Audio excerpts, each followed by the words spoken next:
my hair look, Michelle?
Yo, what is up, everybody? Welcome to Unscripted Intelligence.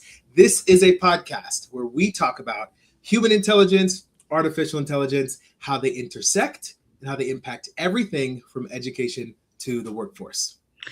So great to see you, Arvin. On this podcast, we interview innovators, thought leaders, and change makers who are making waves and shaking things up. These are live conversations. They are uncharted and unfiltered as we make space for what isn't being discussed. And always, these conversations are unavoidable. Thank you guys so much for tuning in to this episode. I'm Dr. Michelle Ament, the Chief Academic Officer for ProSolve and the co-president of the Human Intelligence Movement. The Human Intelligence Movement is a grassroots organization that is dedicated to ensuring that we have the uniquely human skills that we need to thrive and be successful in our AI world. My name is Arvin Ross, the co-founder of ProSolve and the immersive learning designer and facilitator for the Human Intelligence Movement. ProSolve is a company that focuses on human skills, making the invisible visible. Michelle, tell us about the series that we are in, the episode that we are in right now, and then we'll get to the guests at some point. Well, I'm super excited for the continuation of our Uniquely Human series. And this series is really tapping into what makes us uniquely human. And as we go through all of these conversations, we've uncovered kind of where the intersection, like you said, of human intelligence and artificial intelligence lies. Yes, we are taking the time to spotlight and to highlight risk takers, rule breakers, who are rewriting the rules of leadership and learning in the intelligence age. In fact, we like to make this a community conversation, right? So while we're bringing our guests on stage here live, we consider all of you in the audience to be a part of the conversation as well. So we challenge you to hop in, to tune in, to share your comments, your responses to the questions that we're posing here to the whole room, and just kind of tune in and engage with us. In fact, if you are here tonight live, go ahead and comment in the chat where you're viewing from, who you are, tell us a little bit about yourself, and we'll kind of introduce ourselves as well. Definitely. I'm looking for Dr. Mark. I know, he better be on here. If he's not, I'm quitting. I'm leaving. Text him straight away. Okay, so tonight we are in episode 29, which is unbelievable. And tonight we are really going to talk about how our kids are watching us. Now that sounds kind of creepy, but the premise is really like, as adults, what are we modeling?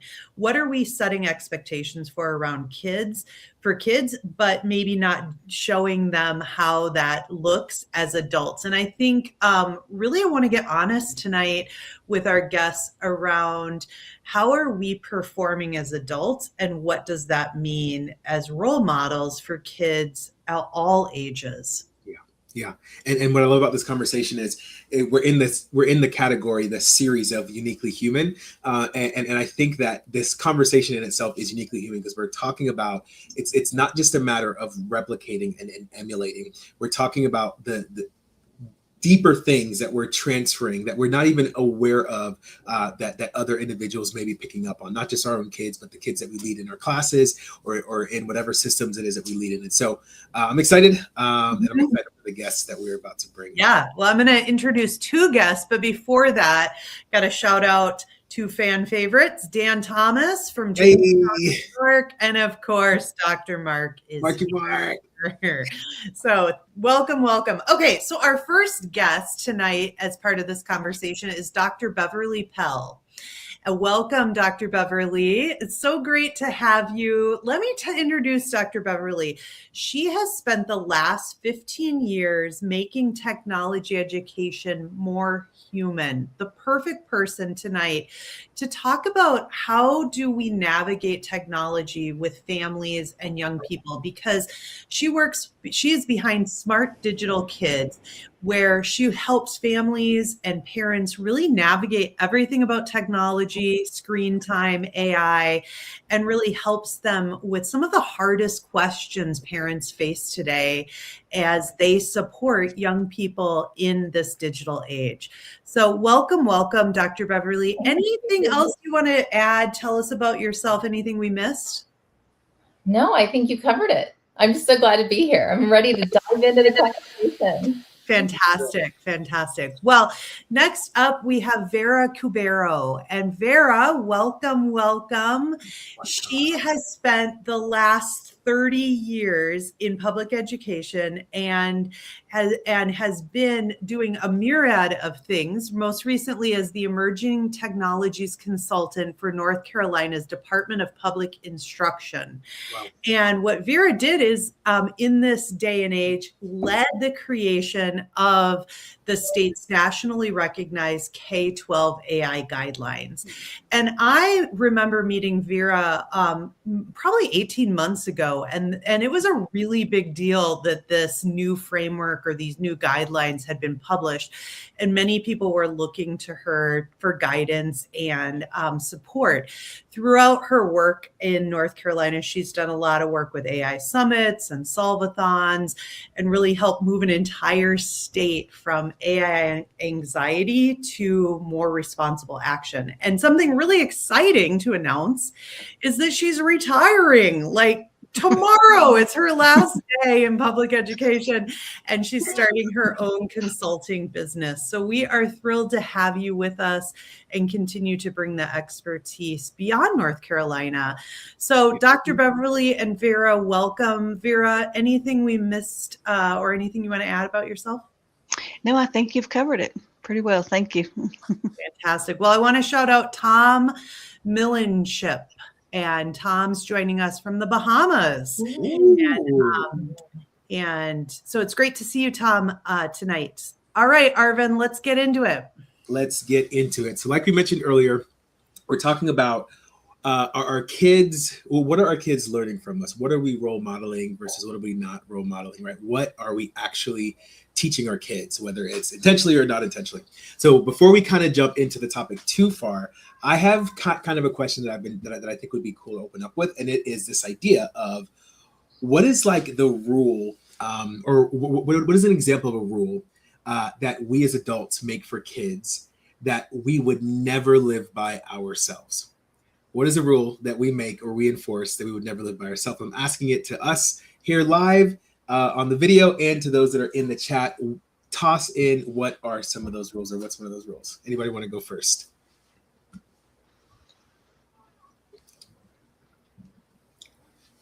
I think you should, Arvin. You have two small children. Like what do you expect of them that then you turn around and don't do?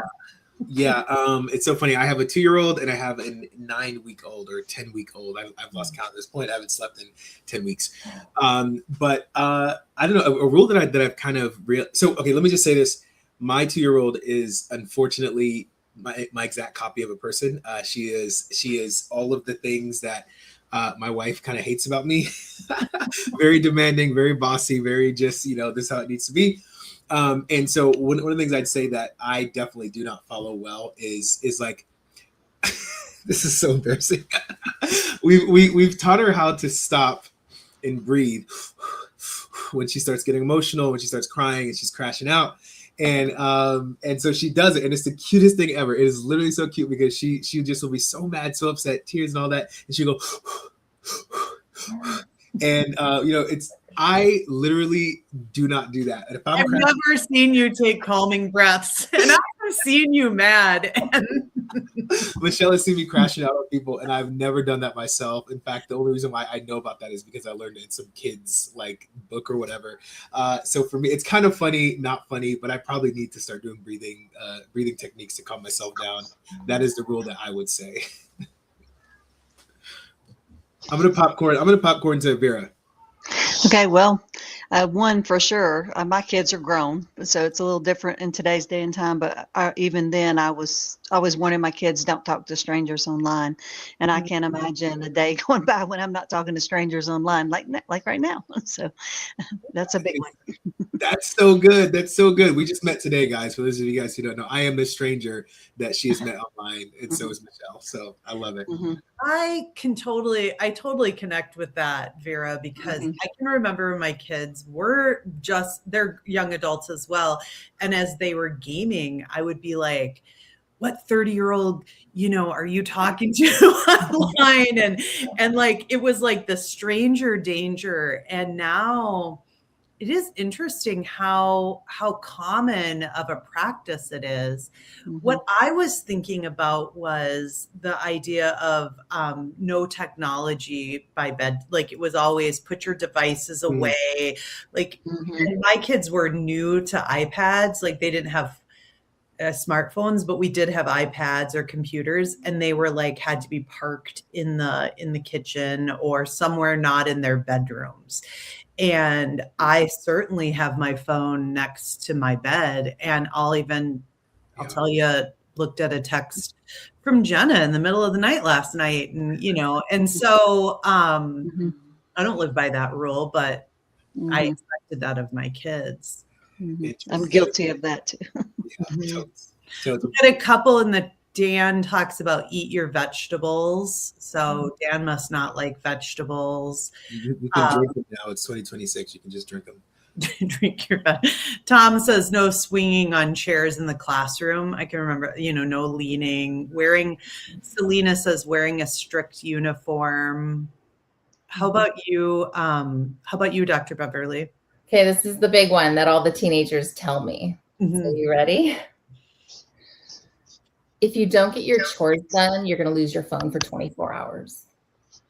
If you don't get your what done? Chores. You don't get your chores done. Oh. You're just going to lose your phone. Taking your phone away, it might be a day, it might be 2 days, maybe 3 days. But yeah, so sometimes I don't get my chores done. I'm still going to have my phone. I have things I need to do on my phone. I have friends I need to check in with on my phone. I need my phone. You can't just take my phone away.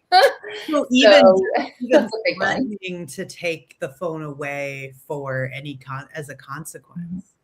That's what it is. And that's the biggest hot button that I have heard from thousands of teenagers. They say, it's taking my phone away. It's the worst thing my parents could ever do. It's immediate loss of trust. It's like, so that's it. Don't that double standard of, you're going to lose your phone if kind of hangs over their head a little bit. So that's hard on them. Yeah.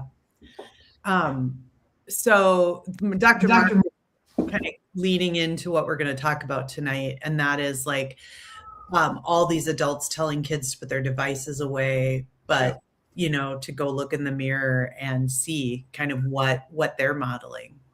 Yeah. And that's what I was going to say. I'm so glad you said that, Mark, is of course, the conversation is going to lead towards technology, right? However, I want to start. I think there's something deeper. We are in the presence of two giants in this space when we're talking about families and technology and in kind of getting one-on-one and on the grounds as well as high-level things. So I want to try to squeeze out some of what you two have seen in your fields before I kind of start just digging into the topic area. So Beverly, for you, really quick, Dr. Beverly, you sit with families one-on-one, you help them navigate through like technology with their kids. What are you actually seeing in those living rooms, right? Not like the fear about screens, but like, is there something deeper in your work that you've seen that you can speak to in this moment?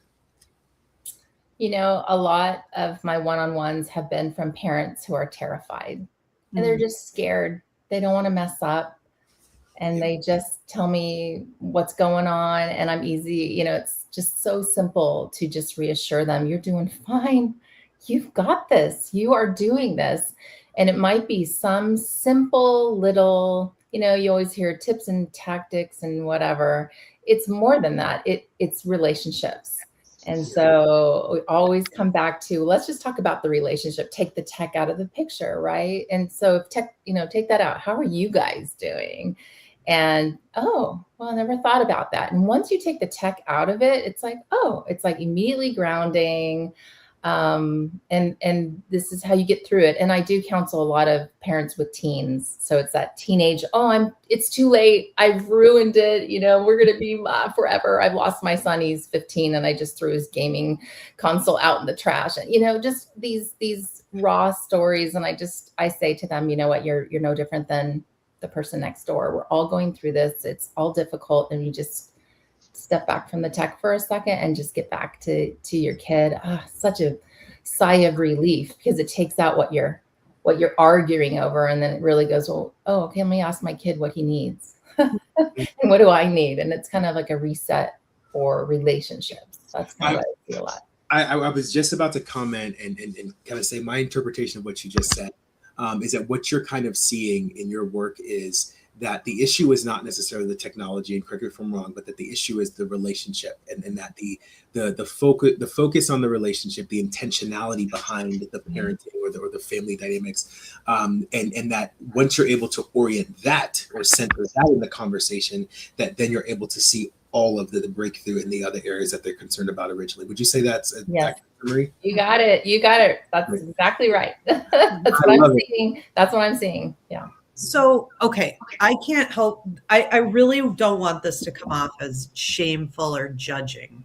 So, you know, that statement, you know, I'm going somewhere. But here's what I can't wrap my mind around is, like, I'm at the grocery store and I'm seeing the kid in the cart, the small child, and they're like, they got their phone and they're watching something. Right. And, like, talk to me, like, why? So I hear what you're saying about, like, human connection. And again, I haven't parented young children in an environment where technology is, like, all the time. Shows are streamed. YouTube is prevalent. I mean, I can imagine the struggle. And at the same time, I'm having a hard time, like, wrapping my mind around it all. Mm-hmm. Yeah, with the young ones, right? The young ones that TikTok calls them iPad babies and all that. For sure. Yes. So it took me a while to get to this stage, but now I kind of give everyone an extra measure of grace, because I don't know what's going on in their lives, and I don't know what their rules are in their households with technology. So I just tell myself, maybe it's the only time that they're on a device. Yeah. So they get mommy's phone only at the grocery store. So they just seem so zeroed in on that. I'm just much better than I used to be. I used to be so judgmental. I mean, I honestly was judgmental. I'm like, you're killing, you know, I've studied this stuff. I know the design. I know the behavior. I know this. But now I'm realizing what I do is, if I can engage that child in a conversation, that's like, I feel like if the mom is so stressed out, or dad trying to get groceries quickly, you know, on the way home or whatever, the kid's on it. Sometimes I try to get the kids' attention just for that moment. I can do something right now for that kid that seems so engrossed. Instead of feeling bad about it or thinking something, now I think, well, what can I do right now with that kid? You know, I'm a teacher, right? That's a total teacher thing to do. And my kids are old. I have a granddaughter. So, you know, it's just that young children, they don't know any better. And sometimes the parents also don't know. So I love that, Beverly, the part about the grace, especially because I think we've all been there where we were just trying to survive a stressful day, whatever. And a lot of parents have a lot on them. So I think that's super important to remember. I'm glad that you said that, because a lot of these parents are working multiple jobs, or have just so much going on. And I mean, and when my children were little, we didn't have iPads and we didn't have cell phones, but I very much probably let my daughter watch the Barbie movies until she had them memorized and could sing them. So, Gotcha. The grace component. I received that by proxy, because I'm pretty sure my 2-year-old is probably watching something right now as we're in this podcast. I love that kind of take on a very intimate level, one-on-one with these families. Now, on a bigger stage, or on a more spread out stage, Vera, you have wrote AI guidance and guidelines for an entire state. Huge deal. When you looked at the adults that were tasked with implementing those guidelines, what are you seeing, or what were you seeing in terms of their own relationship with the skills that we are trying to protect by those guidelines, or with those guidelines? Like, what were you seeing the adults struggling with, or emulating, that it seems like your policies were trying to protect in the kiddos? Does that make sense? Yeah, I think I understand your question. I think one of the biggest things in education, which I'm sure will not be earth-shattering to anyone, is the oppressiveness of the testing regime, I'm gonna call it. But the standardized testing, we're testing 8-year-olds, for God's sake, who can barely sit still for 15 minutes, and we're making them sit there for 80 minutes. But that standardized testing really affects everything from the boardroom to the classroom to the living room. It goes home, and that downward pressure. And so the teachers are definitely dealing with that. How can I do this when I have my standards to teach? And I think for us to really relieve some of that pressure, we have to look at those assessment practices, because that causes a lot of the angst in the education community. Of course, there are a lot of other issues as well, but with the guidelines, and our guidelines came out pretty strong, saying that students really need these skills, these AI literacy skills, these durable skills, to go into the world and be successful. But a lot of people see that as in contrast to the standardized testing. And so over the last couple of years, I've really been working on how do we marry those two? How do we bring those together where we can still address the standards while they're there, but we can do it in a way that focuses on human authenticity and human judgment and agency, and building those durable skills that they need. And so I think that's one of the biggest things from the adults. From parents, as Beverly said, there are a lot of scared parents, because the headlines are scary, and what we're hearing lately are scary. And so, trying to kind of bring that understanding that this is the world they're going to live in. They're not going to graduate in the 90s like we did. And so how do we bring those two together? And I certainly don't have all the answers, but that's one of the biggest concerns I've seen from both educators and parents. Yeah. Well, one tidbit, Arvin didn't graduate in the 90s. He was born in the 90s. No, he didn't. So I was. No, but I'm going to have to turn on the light. It just got really dark here all of a sudden. We must have some class. Right. Here's what I'm glad that I'm glad Beverly or Vera, you brought up those durable skills, because I think we've talked a little bit about AI, like where adults aren't modeling best practice with technology. And I want to also dive into maybe where adults aren't modeling some of those durable skills. And I'm gonna kind of turn it on myself first.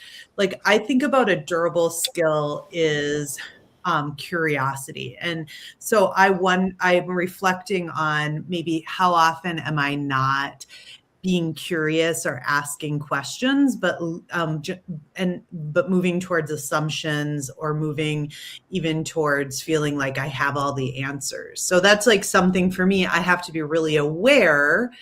Are my lived experiences getting in the way of me being curious about someone else's experiences, or how this dynamic, like Beverly, what you said around maybe that child, like the only time they get screen time is when they go to the store. Like I've never thought of that before, but like that is like getting kind of curious about what that could look like. So my question is, what are some things that we see adults in general or yourself that's a durable skill that we're not really practicing that well for and modeling for kids? I mean, you know, I have a ton of thoughts here. Well, first of all, let me toss it to the audience as well. Make sure that you guys, I don't know if we can put that one up on the screen, Jenna, so they can answer that as well. Does anyone want to go first before I go? Give us at least one. You start. Give us one. You have a whole bunch. Yeah, I feel like actual, real, true leadership is one of the durable skills. Like being able to lead people well, from empathy, from a place of like relationship. I don't see that often, especially in the workspace. Not my company, but we get the opportunity at ProSolve to work with a lot of school districts across the U.S., like a lot, and with a lot of other companies that are also ed tech companies that are in the same space.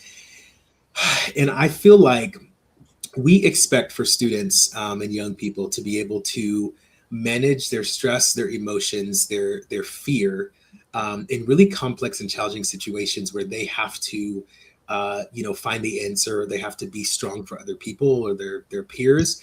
And then when it's our turn, when the baton is passed to us, we completely are okay with crashing out or people treating each other unfairly or not leading from a place of empathy or leading well. And we justify it with, oh, it's just this person's workload or they're just, we have all these reasons, that I think we give. And I think when it comes to students, we still have this expectation that they're supposed to lead from this emotionally regulated place. And I feel like that's the last thing that I see happening in a lot of spaces where we are as adults. So yeah, that's what I'd say. Well, not only spaces that you're in, but like think about TV and social media, people crashing out on airplanes, whatever. I mean, like, I don't know, like, yeah, not emotionally regulating is a big one. In the chat, we've got Tom says perseverance. I think that's a solid human skill that adults tend to give up pretty quickly, or we could unpack adaptability here in a second once we hear from Vera and Beverly. Selena says listening versus hearing, and we talked about that last time we were together about the difference there. Tom says also well-being, taking me time, and I think what he means is we're not modeling having well-being, and taking that kind of self-help time, that time for ourselves. Human connection, we're not modeling that well. What else, Vera and Beverly? Well, I was going to say empathy was going to be my big one, and that is one of the durable skills in North Carolina's Portrait of the Graduate, which we developed that prior to ChatGPT being unleashed on the world, and got kind of a little bit of pushback for it. But really, you can't be a good leader if you don't have empathy. You can't be a good designer, developer if you don't have empathy. And I also, talking about the digital world, what we see online, the lack of civil discourse that results from a lack of empathy as well, lack of understanding, a confirmation bias. People just, there's algorithmic manipulation that people are undergoing. I think all of that kind of stems from a lack of empathy. So I think that's one of the big ones that would really change the world if more people were able to develop a good sense of empathy. So I have to find out, why'd you get pushback on empathy?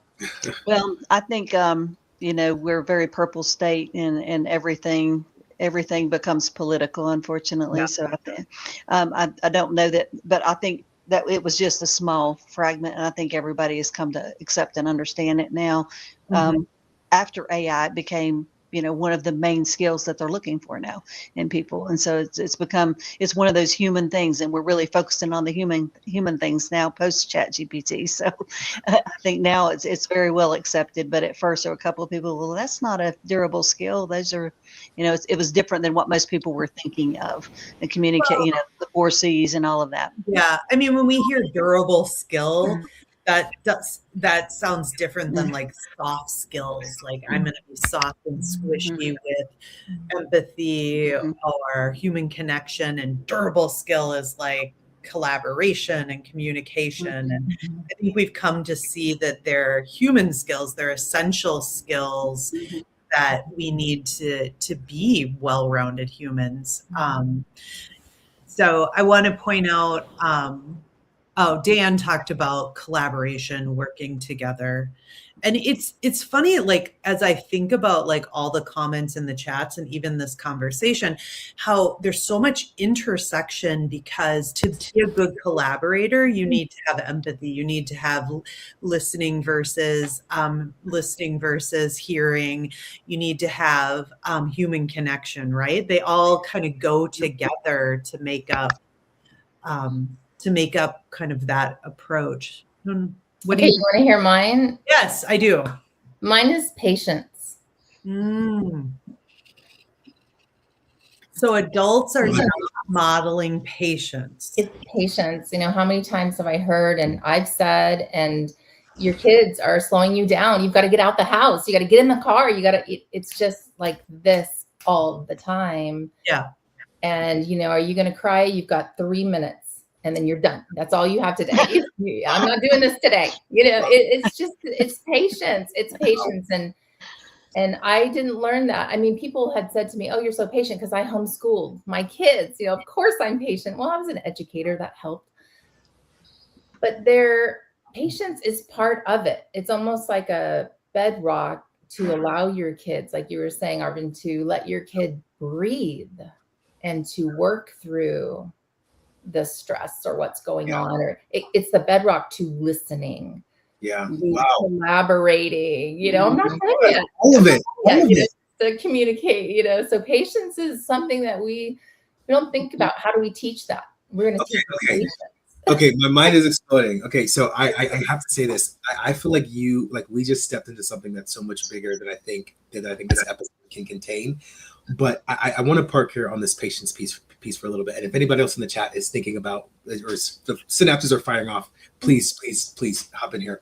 You said something profound. It's that patience is kind of the bedrock to all of those durable skills. And you mentioned like adaptability. I think you said communication.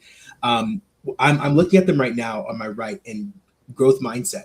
Like, you cannot grow if you're trying to just rush everything. Your character and your fortitude. There's no way that you can actually develop like your character, who you are, your integrity as a person, if you don't take the time to stop and go slow. Metacognition, thinking about thinking, that's patience. A creativity, right? That's patience.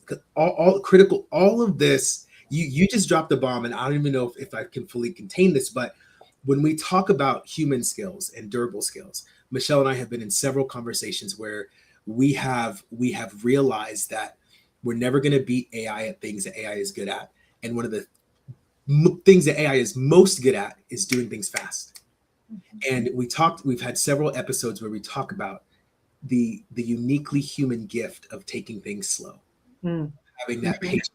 And I feel like there's some thoughts that are crystallizing in my head that is just connecting this uniquely human nature of slow and patience and patient and I don't know if it's connecting for anybody else, but it's connecting for me right now. I love it. Well, I'm still in that line. Sorry, Vera, what were you saying? I said I'm still in that line. Patience is the bedrock. Tom says, and the world is all about speed and scale. So patience is the bedrock, and the world is all about speed and scale. Yeah. We expect everything to happen instantly. Yeah, I think we've tapped into something there. And what I was thinking about too was like all the places that are like, think about even just social media, clips, TikTok, like everything is like these short reels, these short bursts. I mean, it even goes back to, and Dan mentioned, you know, the bottom line is for most of these that we are not walking into the classroom and explicitly teaching them. They have to be modeled and experienced. And there's like also a disconnect where I don't know, like, are our classrooms environments designed for who kids are today. And maybe, I hear that a lot, that they're not, that we expect kids to sit and take in information and listen to the teacher. Did that develop patience? I don't know. Where now we're in such a fast-paced age. What do you guys think about that? Ooh, You disagree with me, don't you, Arvin? No, someone else go. Wait, let me just get it right. So the environment teaching kids to sit and listen to the teacher would teach patience? I don't know. I'm just asking the question, right? It taught me anxiety. I don't know if there's a correlation there, but like I hear where it's like we need to create a more engaging environment, quick, fast paced, like how kids are taking in information. Have you heard that before? Well, let me say this. Okay, this is why I disagreed immediately, because I don't ever recall any of my teachers speaking slowly, taking copious amount, well, actually a couple of them, taking copious amounts of time to make sure that every single student got what they needed to get out of that lesson. I don't have very many memories of teachers being supported to take things slow. So even if, like, let's say the AP students and the gifted and talented students on the small right end of the bell curve were annoyed and they had to practice patience because the teacher was going slower than they were, right? That small population, maybe. But I think for the large population of students, our experience was faster, get it right? You got to get it now. And it's not the teacher's fault. Like we've talked about this before, it's the system and all but I would disagree, Michelle. I do feel like we probably learned this anxiety from okay, like, for the record, I'm just asking the question. Okay. Because that, like, I don't believe I don't know what the right answer is. Like, I don't believe that kids should sit and listen and have a compliance-based condition for learning. And I also wonder, should content be more micro learnings that mirrors kind of how they're taking in, and maybe that has nothing to do with patience. It just like, and so maybe I'm trying to make a connection that's not even there. Yeah, well, kids are definitely less patient now because the world just moves faster now. Right. So, I mean, you can't get a kid to watch if a video is 3 minutes long, it's too long. And I've been guilty of that too. Watching a video and kind of speeding through it or putting it on double time. But the world just moves much faster. So I think that education has to kind of mirror that to some extent. But like Arvin was saying, I mean, the standardized testing world, the typical traditional classroom, they don't take the time to make sure everybody got the content. It's we did the lesson, we're moving on, and then you grade it 2 weeks later, and so we're not really taking the time either to kind of make sure everybody's on board and everybody's learning with us. And in 2026, we really can. I mean, it's not like it used to be. You have to take the papers home and grade them for hours and to give that feedback. So that instant gratification kids are used to, the instant feedback, I think is possible now. And I think we need to do a better job with that sometimes. I cannot agree with you more. When you talk about instant gratification, my mind just immediately goes to this idea. We've kind of hovered around this before in other episodes, is that it's this idea of like speed can give you answers, like answers to questions, but slowness or being slow kind of gives you understanding. Like taking that speed of just producing something really quickly, which again AI is great at, is completely different from working through the minutia of getting that the how you got the answer deep into your soul. Like some truths or whatever like can't be downloaded. Like it has to like grow and like develop inside of you. Like yes, an AI can tell me if I say, hey, give me an empathetic response to whatever, right? Like my chat can probably produce something, but that's not coming from a place of like deep understanding, Like I feel like because we have instant access to like everything, it's like we're in danger of like not discovering or like completely forgetting the things that come slowly. Like we just we're losing that. you're starting to kind of tap into something that the chat is talking about, okay? And that is really about boredom. Yes. The absence of boredom. And they're talking about how we have lost, Selena said we've lost the wonder of boredom. And just several people again talking about how do we create Dr. Mark says there's arguably more value in being bored while being digitally disconnected. And the art is certainly not being modeled for many kids. So the state of boredom itself has changed. And we talked with Sam about this a couple of episodes ago. And I got to be really honest, like, when was the last time I was really bored? Yeah. I feel terrible. This is convicting. Seriously, like, my toes are getting stepped on. Say that again, Vera. My toes are getting stepped on. Are yours? Yeah, I mean, like, I used to be bored going on a car ride, right? Like, we would go and we would drive up north. I live in Minnesota, so we go up north a lot. So we drive, 3 hours, and there'd be just the radio, and we would just have conversation. And now I'm plugged into my phone. Sometimes I got my laptop. I'm working. Like, when was the last time you were really bored? Yeah. And that really does develop the creativity when you're bored. When we were kids, we had, very little. And so, we were very creative in our playtimes and our routines and things. And a lot of times kids don't have to do that. You have to force them to go outside and touch the earth and in the video games. And so we definitely do need to make sure our kids are bored more, because I think they're losing a lot of that ability to be creative thinkers by not being bored. I have a couple funny stories to tell. Good. Okay, so because we're talking about AI, we're talking about machines, we're talking about technology, but we're talking about the durable skills and how what some of us remember who graduated in the 90s. 30 years ago, my niece was watching TV a lot. Barney was big back then, Barney. And my mom would go into the basement, we're in the Midwest, and it's a little car that you could set your toddler in, and it had a handle, and she would just push her daughter around in this car, like around. And the daughter's like, faster, mommy, faster. My niece she's like 3. Faster. And my cousin was like, I'm going as fast as I can. And my niece said, well, go faster than you can.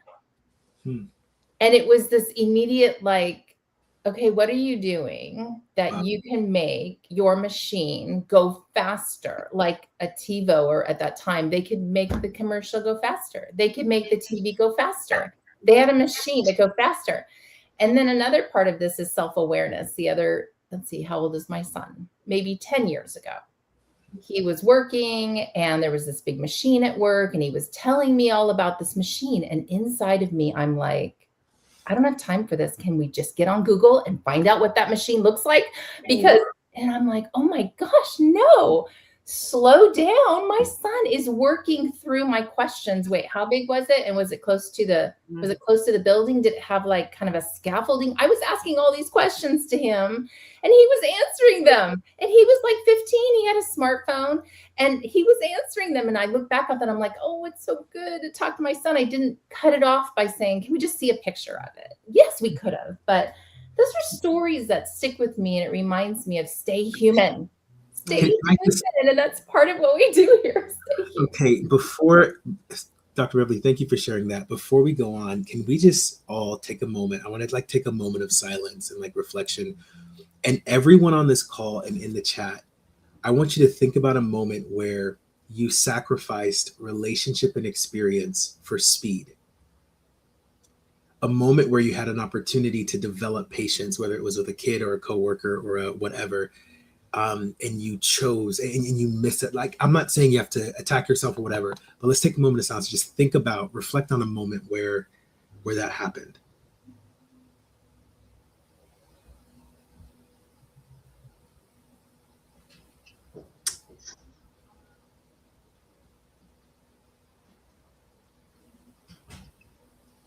Awkward silences are great. I am Go ahead. Okay, were you going to share something? Because I want No. a connection. Okay, so I was just talking to Aaron about this last week.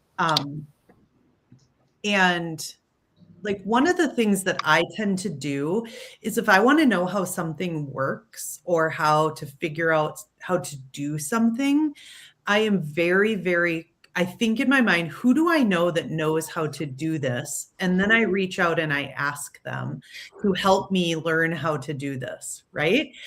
And I would argue that there are a lot of people, and I don't know, Arvin, if you like, I don't know if this is an age thing or not, but like, I think I don't know if you, but people who have been raised with technology in their pocket all the time would go to Google or now AI to figure out how to do it. Like I actually have to stop myself and go, Michelle, you do not need to ask someone. You have AI. Ask AI how to do that. You do not need to go ask Jenna how to do that or Arvin how to do that. You can find this information, but I naturally go to someone who is an expert to teach me. And it just made me think, Arvin, about what you were saying around, I don't know. I just was making a connection there. Yeah. I don't know that anybody else is going to get more out of this podcast than I'm getting out of this podcast right now. And I don't care. I know, oh my God, we're at 45 minutes. I feel like I just want to stay in this moment. Can I just toss this out there for us to all kind of chime in on? I am wondering how many other things that we as a society or as a community, an educational community, whatever, parents have labeled something as a technology problem that is actually a human problem. Mm-hmm.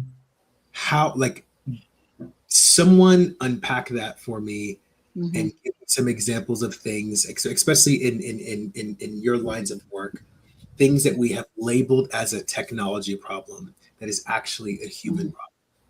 Well, I think the ones I mentioned earlier about confirmation bias and algorithmic manipulation, a lot of that really is a human problem because, you know, we're not doing our own thinking when we allow those things to manipulate us.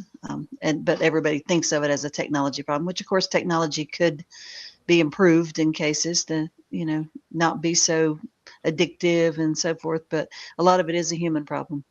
Right. And even like with that, right?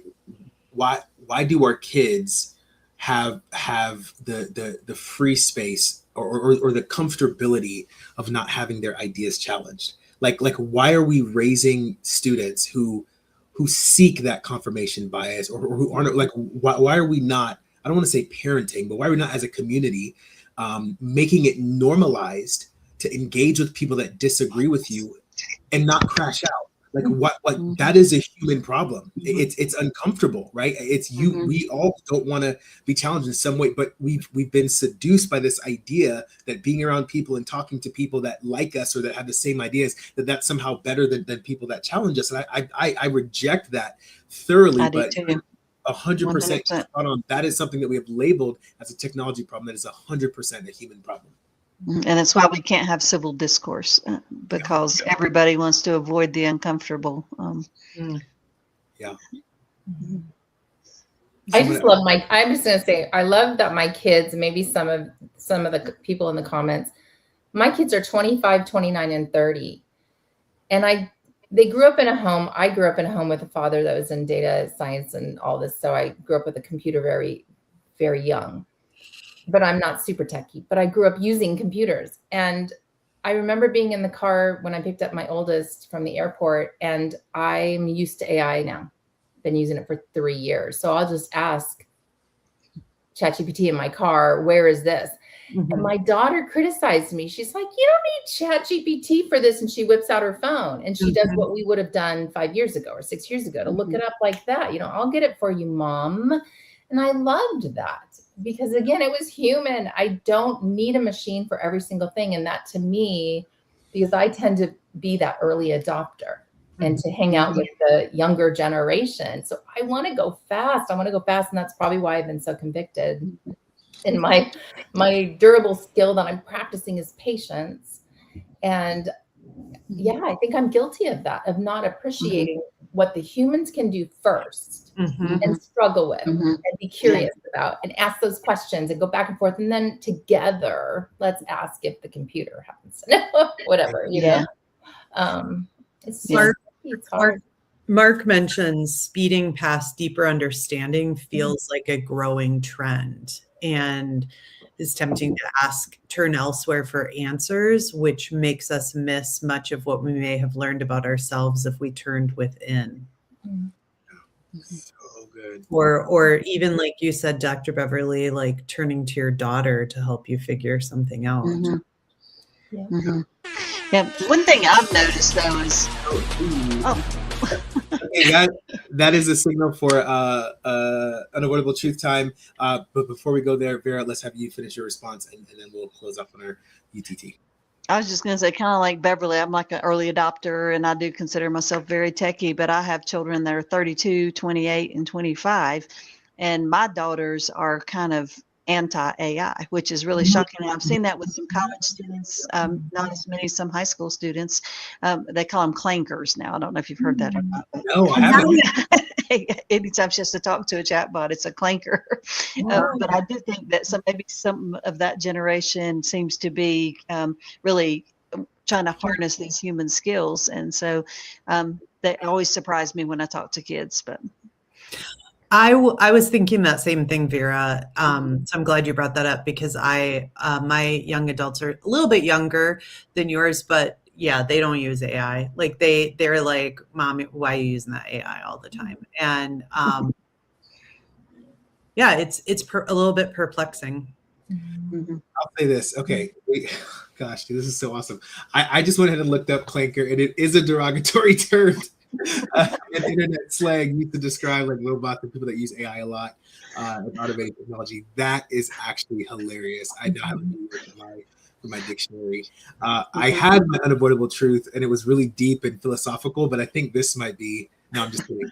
Now it's time for unavoidable truth. So this is a point in the podcast where we ask everybody that's here, guests and live audience, to share with us an unavoidable truth that hit you in the face today. Something that is real, that maybe you didn't see before, you didn't know before, or that you've known, but somehow people are trying to hide it, or you've been trying to avoid it, or something that is true that keeps on popping up no matter what, or something you heard today that you know is true and is going to keep on popping up. I can go first, and then I'll ping pong it to whoever. I didn't get a chance to write it down, but the gist of it, man, is this whole concept of patience. And patience is the bedrock to human skills or durable skills. We call them human skills in our company. And I think you're spot on. None of the other skills that I can think about have have more of an interconnected web, vein, heartbeat, pulse, blood flow to the other human skills or durable skills as patience does. If you do not have patience, I don't see the way to develop any of the other skills. And I think the reason why it's hitting me so hard is because we live in a society where that is not what is the norm. Patience is not something that's prioritized. It's not valued. We don't have systems and structures and rewards set around patience. Everything that we do, Starbucks lines. Look at our Starbucks lines. Like, and I'm a Starbucks every day, really bad. Everything is set up to neuter and to kind of decapitate that patience. So that's it totally is. That's a great one, Arvin. Sorry, I cut you off at the end. I just really agree with that. Even that analogy of Starbucks, like, you know, you can get your Starbucks without having to wait in line, whether you're ordering or pick up. Like, they've designed it to be so efficient. For me, my unavoidable truth is be more bored. Thinking a lot about boredom and how that could really help me to tap into some of my own creative thinking, some of my innovation, some of my own self-awareness, to just give myself times and spaces for boredom. And that means putting that phone away, because I have instant everything on my phone, instant social media, instant email, instant chat messages that I could be responding to 24/7. And if I just put that device away and sit and be more bored, like what are the things that could come of that? So that's what I'm thinking about. And where do I create the conditions for myself to do that? And then how do we do that in other spaces as adults for kids and each other? Well, I loved both of those, and I was actually going to do the patience one, but I will just pivot a little bit. Like I experienced something in school last week that I thought was amazing, and I don't know if you've heard of it, called the Amazing Shake, and it's a full day. It's where students have to interact with adults that they don't know, strangers. And my section was just, we asked them a question they weren't prepared for, and they all had to do with empathy and things, but they had to, one station, they had to pull something out of a bag and sell it to someone on the spot. They had to go down a red carpet in another, and there were just all these. So for half a day, the students had to, they had to come up, and they were judged on how well they came up and shook your hand, kept eye contact, spoke at a school local to here. And that really struck me as someone who is very technology driven and technology focused. But those kids probably got more out of that day. And I think of how much I would have benefited in my kids. But so my unavoidable truth is that we really need to make sure that we're practicing those things. It goes back to the empathy and all of those other things that we've talked about, the patience. But we need to make sure that in all facets that we're practicing that with other adults and children, but looking people in the eye, speaking, those really human connections. We need to build those into our daily lives and our school systems. It reminds me of what Dan said around practicing, right? A couple unavoidable truths, and then we'll hear from Dr. Beverly. Dan says unavoidable truth, relationships matter more now than ever. Mark talks about turning to AI for fast answers is tempting and easy, but to truly advance humanity, we need to embrace the discomfort of digital disconnection and turn more within. When was the last time our kids saw us uncomfortable and we stewarded that uncomfortability well? I'm losing my voice. When was the last time the people that you lead, let's not even talk about kids, the people in your company or your colleagues, when was the last time they saw us uncomfortable and stewarding that uncomfortability well, stewarding that uncomfortability with human skills, with durable skills? It's a solid question. We might have to pick that up on the next episode. Really quickly, guys, as we kind of close. Beverly. Yes. Well, sorry. I'm just all on board with all of you. I mean, just to sum it up, I listen to everybody and I'm thinking, you know what? It's just up to us to remain human. You know, our children will be human if we remain human, and our children, it's up to us to model what human is. And it's everything that you were saying, whatever we start from patience all the way to self-awareness, which we really didn't. And that was me, you know, I'm on the other side of 50 and I don't think I got that self-awareness down until, you know, now. Right. And it's just like self-awareness. I know I need to be patient here. I know I need to not reach for the AI, reach for the technology. And so I think it's just remaining human. And we're at a pivotal point here. Either we go with everybody else and we become consumers. We're in a consumer society that has to go very, very fast. And I'm like that with Starbucks, you know, whatever we are. And that's not human. To be a consumer is not human. But we're in a consumeristic society because people make money off of our habits. Yeah. That's not human. So we're going to model that for our kids and talk out loud and sit and think about it and let the power go out in our neighborhood so we don't have power. We are forced to talk to people. Like, I love that, Vera. I just forced to talk to people we don't know. God, conversations like this make me think about zombie apocalypse and how many of us would survive one of those if it was to actually happen. Thank you guys so much for hopping in here in this episode. Before we leave, I want you guys to share with the audience how they can find you, keep up with your journey, and kind of stay abreast of all the things that you are working on. Let's start with you, Vera. Share with the audience, where can they keep up with you? Okay, mostly on LinkedIn. I'm heavy on LinkedIn. I'll be launching a webpage, Cubero Consulting. I'm also launching a cut flower farm. So if you're in the Brevard area, look me up on Facebook. It's going to be Primavera Flower Farm. So. Talk about patience and going slow. You're moving from a whole AI profession, education, fast, to growing flowers. Like Mhm. what a capstone on this episode. Like that is, y'all, we all need to go become flower farmers, and that'll solve everything. Thank you. It'll keep you grounded. No pun intended. Yeah, Thank yeah. you so much. We're gonna make Flowers. yeah, we're gonna sort of put your link in the chat and in the comments. Yeah. Dr. Beverly, how can the audience follow you and keep up with your journey? Also LinkedIn. I'm on LinkedIn the most. And if you have parents or teachers that just want to talk, leave me a question or something, you can find me on Stan's Store. I have several resources there for you as well. And yeah, just reach out to me on LinkedIn. Yeah. I love it. Love it. As you guys know, you can find this podcast on Apple Podcast, on Spotify, on LinkedIn Live, and YouTube. You can also check out TikTok for some random videos here or there. Thank you, Jenna, so much for producing this podcast and being in the background, making all of the things happen as they shake up. For those of you guys who are interested in sponsoring this podcast, you guys can do that. Head over to the humanintelligencemovement.org. Know the in front of it and learn more about how to connect with us and how to sponsor and become a part of the vision and the movement that we are spreading and that we are sharing. Michelle, can you give us any tidbits for what the next episode is going to contain? No, because we were going to meet on May 21st, but then we aren't because Arvin's traveling. And so we meet again the beginning of June, but I can't even remember what we're doing the beginning of June. So I was like panicking. I'm like, he's going to ask me what's next and I'm not prepared.